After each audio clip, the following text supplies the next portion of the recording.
অনেকদিন ধরেই কিন্তু দেশি মোরগ খেতে ইচ্ছা হচ্ছিল, তাই সকালবেলা ঘুম থেকে উঠেই চলে আসলাম মুরগির ঘরের সামনে। এবারে কিন্তু আমাদের অনেকগুলো মোরগ হয়েছে, আর মোরগগুলোর সাইজ প্রায় 800-900 হয়ে গেছে। ভেবেছিলাম আজকে একটা মোরগ খাবো, কিন্তু মায়ায় পড়ে সব মোরগগুলো কিন্তু আমি এখানে ছেড়ে দিলাম। আর আমি টোটো নিয়ে বেরিয়ে পড়লাম বাজারের উদ্দেশ্যে, বাজার থেকে পোল্ট্রি মুরগি আনবো বলে। এবারে বাজার থেকে বাড়ি এসে যেটা আমার দায়িত্বটাকে মশলা করে দেওয়া, মিক্সার মেশিনে প্রথমে লঙ্কাগুলো বেটে দিলাম, আর লঙ্কা বাটা হয়ে গেলে এখানে আদা আর রসুনটা এটাও কিন্তু বেটে একটা বাটিতে রেখে দিলাম। আর এদিকে পেঁয়াজও কিন্তু কোচানো হয়ে গেছে। এবার কড়াই কিন্তু চলে এলো গ্যাসের উপরে, আর তেল গরম হতে না হতেই কিন্তু এখানে আলুগুলো দিয়ে দিল। আলু ভাজা হয়ে গেলে কড়াইতে পেঁয়াজগুলো ভালো রকম করে ভেজে মাংসগুলো কিন্তু এবার ঢেলে দেওয়ার পালা। মাংসতে কিন্তু এক ফোঁটাও জল নেই, তবুও কিন্তু দেখো ছাগা মাংস আরো ছেঁকে ছেঁকে কিন্তু ও দিয়ে দিল। এবারে এর মধ্যে আদা লঙ্কা রসুন বাটাগুলো ঢেলে দেওয়া হলো। তারপরে কিন্তু পরিমাণ মতো লবণ দিয়ে আলুগুলো ঢেলে দিয়ে পরিমাণ মতো হলুদ, জিরে গুঁড়ো আর ধনে গুঁড়ো দিয়ে কিন্তু মাংসটা ভালোভাবে এবার ম্যারিনেট করে নিতে হবে। এবারে কিন্তু মাংসটাকে 5 মিনিটের জন্য থালা দিয়ে সেদ্ধ হওয়ার জন্য ঢেকে রাখতে অনেক কিন্তু জল বেরোলো এই মাংসর থেকে। কষানোর পরে মাংসতে যেই জলটা দেওয়া হয় সেই জলটা যদি গরম হয় তাহলে মাংসর কিন্তু টেস্ট অনেক বেশি বেড়ে যায়। তার জন্য কিন্তু এখানে একটা টেকনিক ব্যবহার করেছিল,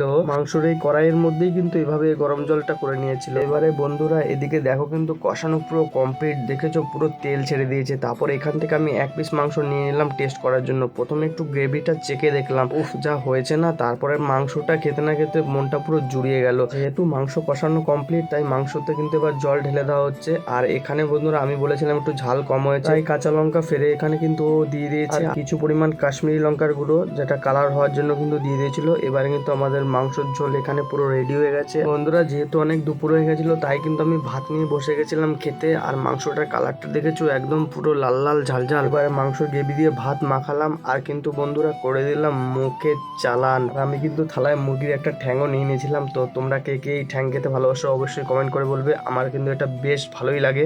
তো বন্ধুরা আজকে দুপুরে খাওয়া দাওয়াটা বেশ জমে গেছিলো।